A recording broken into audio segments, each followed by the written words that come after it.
तोता बोले टें टें टें, बकरी बोले मैं, बकरी बोले मैं।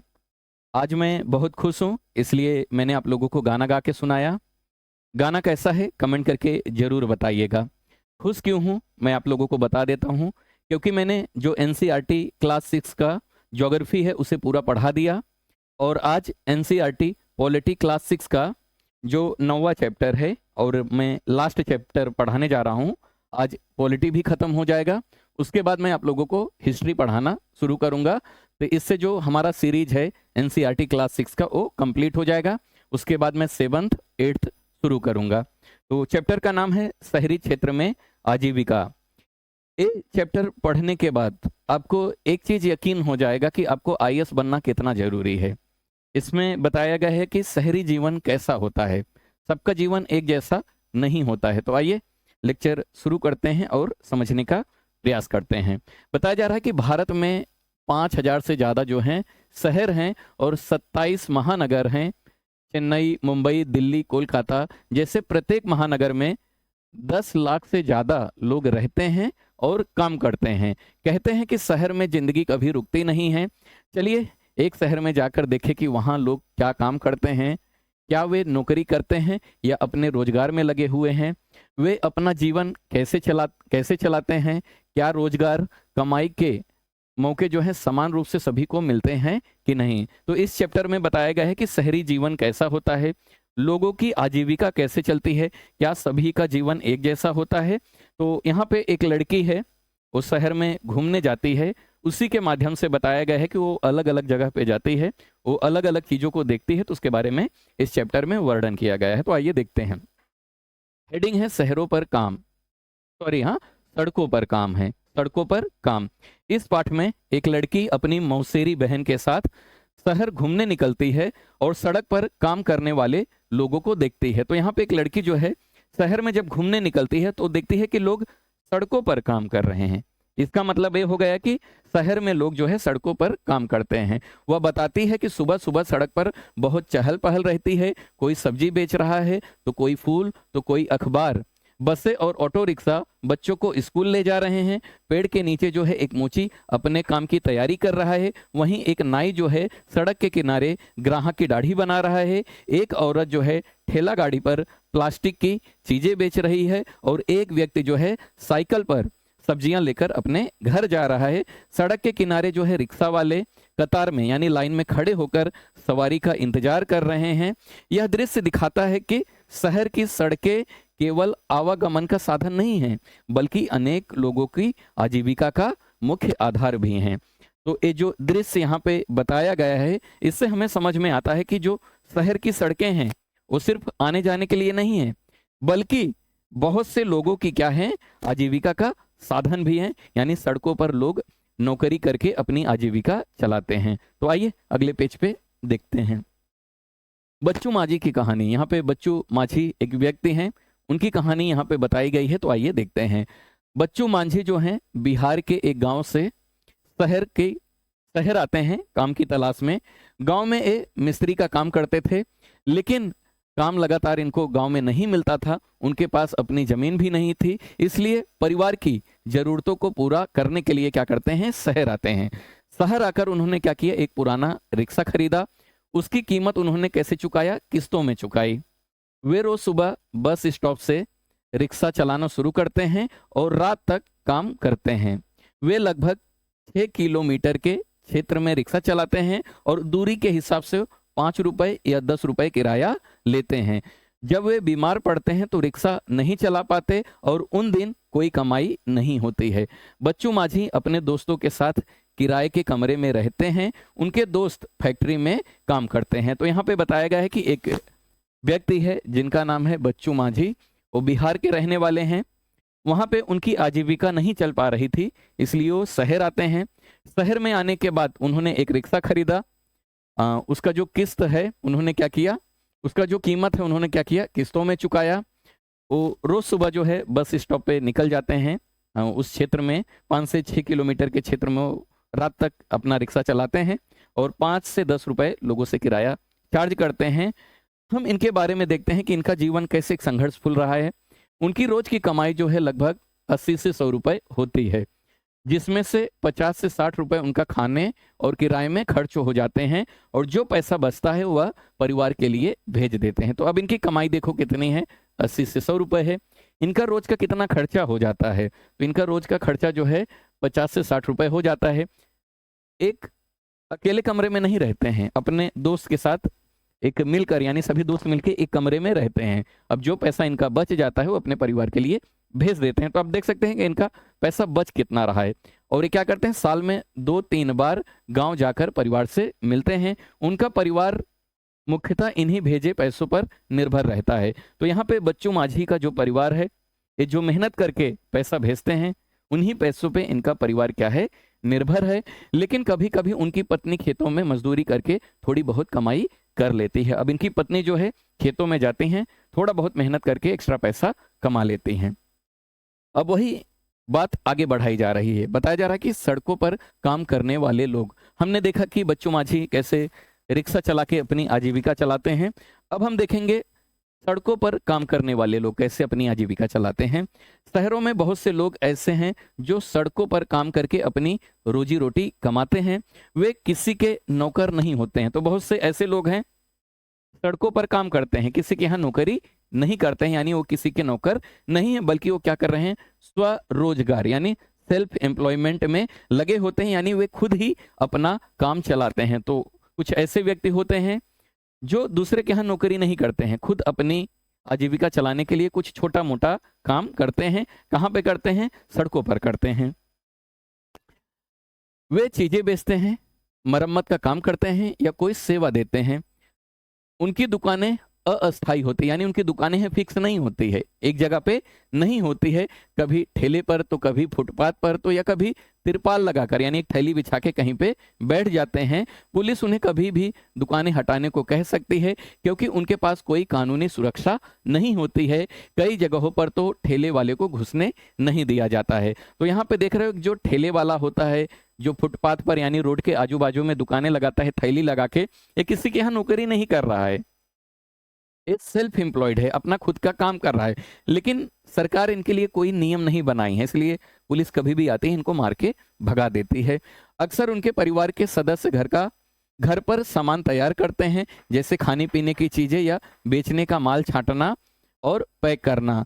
तो ये जो लोग दुकान लगाते हैं, इनके परिवार क्या करते हैं, सामान घर पे तैयार कर देते हैं ताकि सुबह ये दुकान लगा के आमदनी कर सके। उदाहरण के लिए यहाँ पे बताया जा रहा है कि जो लोग सड़क पर नाश्ता या खाने का सामान बेचते हैं, वे घर पर ही बनाते हैं। तो आपने देखा रहेगा शहरों में कोई इडली बेच रहा है, कोई वड़ा पाव बेच रहा है, कोई पानी पूरी बेच रहा है। तो ये सब क्या करते हैं, जो पूरा सामान होता है घर पे ही तैयार करते हैं, सुबह लाके या उसी दिन लाके उन चीजों को बेचना चालू कर देते हैं। एक सर्वेक्षण में पाया गया है कि अहमदाबाद की बात हो रही है, तो 12% लोग जो है सड़कों पर काम करते हैं। ये सिर्फ अहमदाबाद की बात है। पूरे देश में लगभग 1 करोड़ लोग, पूरे देश में लगभग 1 करोड़ लोग जो है फुटपाथ पर या ठेले पर सामान बेचने का काम करते हैं। पहले ऐसे लोगों को यातायात में बाधा माना जाता था। तो अभी क्या होता है ना, जब सड़कों के आजू बाजू में दुकानें लग जाती है तो गाड़ियों को आने जाने में या जो पैदल आते जाते हैं उनके लिए बाधा हो जाता है। जाहिर सी बात है, जब आजू बाजू में दुकान लग जाएगा तो सड़कें छोटी हो जाएंगी और लोग इन्हें बाधा मानते हैं। लेकिन अब कई संस्थाओं के प्रयास से सरकार यह मानने में लगी है कि यह भी एक उचित आजीविका का तरीका है। पहले तो इन्हें पुलिस मार के भगा देती है, तो कुछ ऐसी संस्था हैं जो इनके लिए लड़ाई लड़ी, इसलिए सरकार जो है मानने लगी है कि ये भी एक आजीविका का अच्छा साधन है। सरकार भी इनके लिए अब कुछ अच्छा प्रयास कर रही है। क्या कर रही है, आइए देखते हैं। सरकार कानून में बदलाव कर रही है ताकि उन्हें काम करने की जगह मिल सके, यानी जो फुटपाथ पे दुकान लगाते हैं, सरकार अब इनके लिए व्यवस्था करेगी ताकि ये लोग फुटपाथ के आजू बाजू में इनको एक्स्ट्रा जगह दिया जाए, वहां पे अपनी दुकान लगा सकें।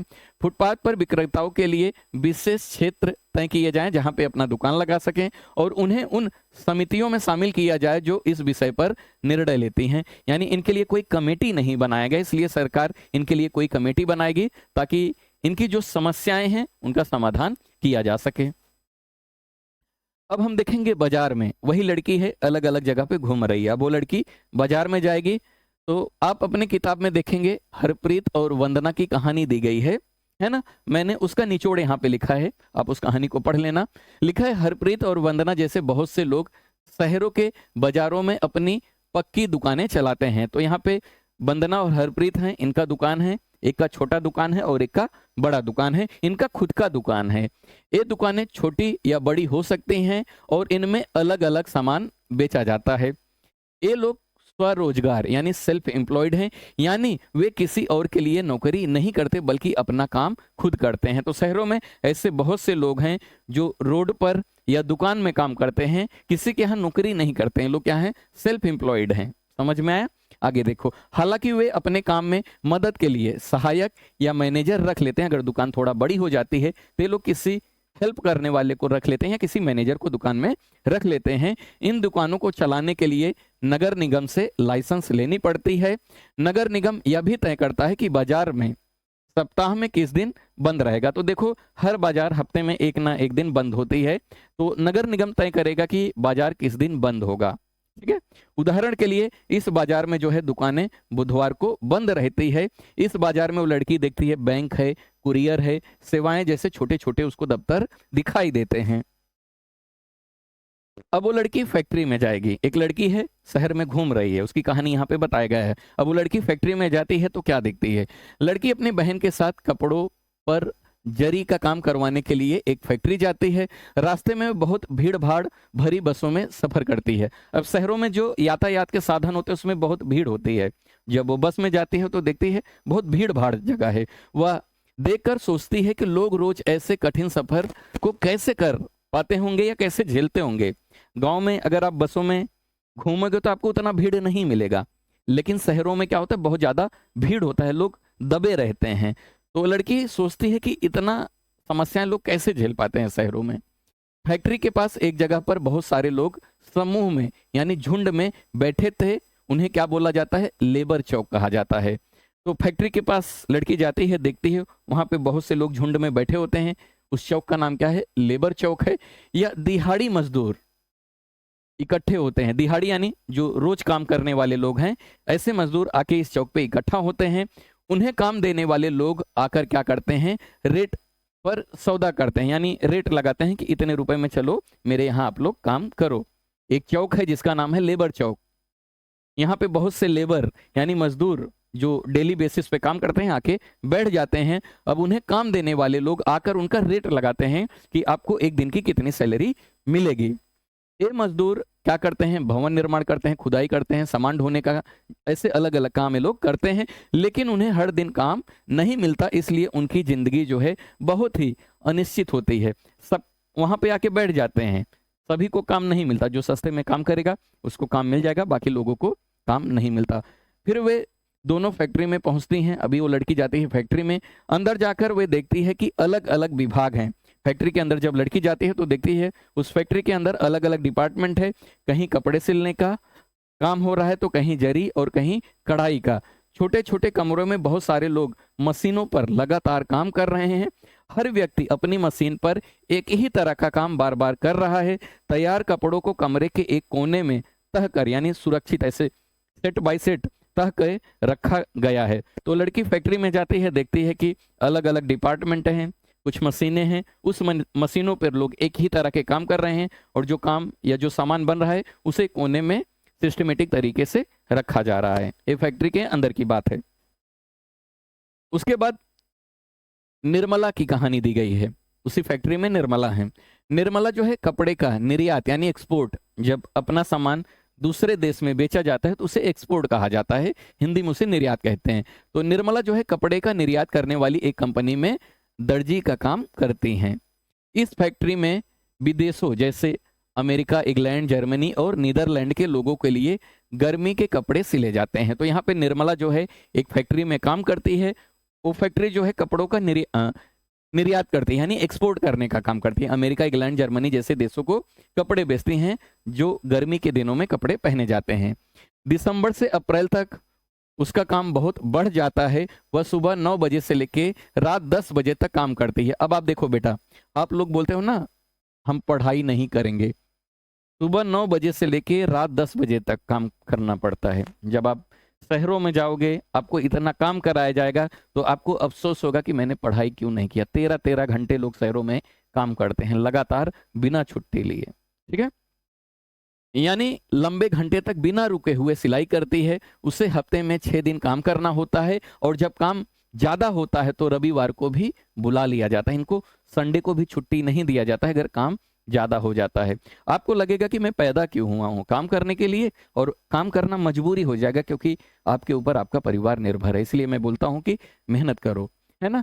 निर्मला को 8 घंटे के 80 रुपए मिलते हैं, और अगर वह अतिरिक्त यानी ओवर टाइम तक काम करती है तो उसे 40 रुपए और दिए जाते हैं। लेकिन जून के बाद काम कम हो जाता है, तब फैक्ट्री के जो मालिक होते हैं कुछ लोगों को निकाल देते हैं। निर्मला को भी हर साल 3 से 4 महीने बेरोजगार रहना पड़ता है। इतना मेहनत करने के बाद इनकी नौकरी फिक्स नहीं है। 12 साल तक इनको काम नहीं, 12 महीने तक इनको काम नहीं मिलेगा। साल में 3 से 4 महीने इनको क्या होना पड़ता है, बेरोजगार होना पड़ता है। कितनी समस्याएं हैं शहरों में, आप देख सकते हैं। आगे चलते हैं। निर्मला जैसे अधिकतर कारीगर जो है अनियमित काम यानी इरेगुलर वर्क करते हैं। मतलब उन्हें केवल तभी बुलाया जाता है जब मालिक को जरूरत होती है। उनकी नौकरी जो है अस्थायी यानी परमानेंट नहीं होती है। अगर वे अपनी मजदूरी या काम की स्थिति पर शिकायत करें तो उन्हें तुरंत निकाल दिया जाता है। जो शहरों में फैक्ट्री के अंदर काम करते हैं, अगर काम का शिकायत करेंगे, अगर बोलेंगे कम घंटे काम दो या छुट्टी दो, तो उन्हें क्या किया जाएगा, तुरंत निकाल दिया जाता है। तो ये एक बड़ी समस्या है। फैक्ट्री के मजदूरों को अक्सर बहुत लंबे समय तक कठिन परिस्थितियों में काम करना पड़ता है। जैसे पावर लूम यानी फैक्ट्री के अंदर जो मशीन होती है, मशीन के ऊपर काम करने को पावर लूम कहा जाता है।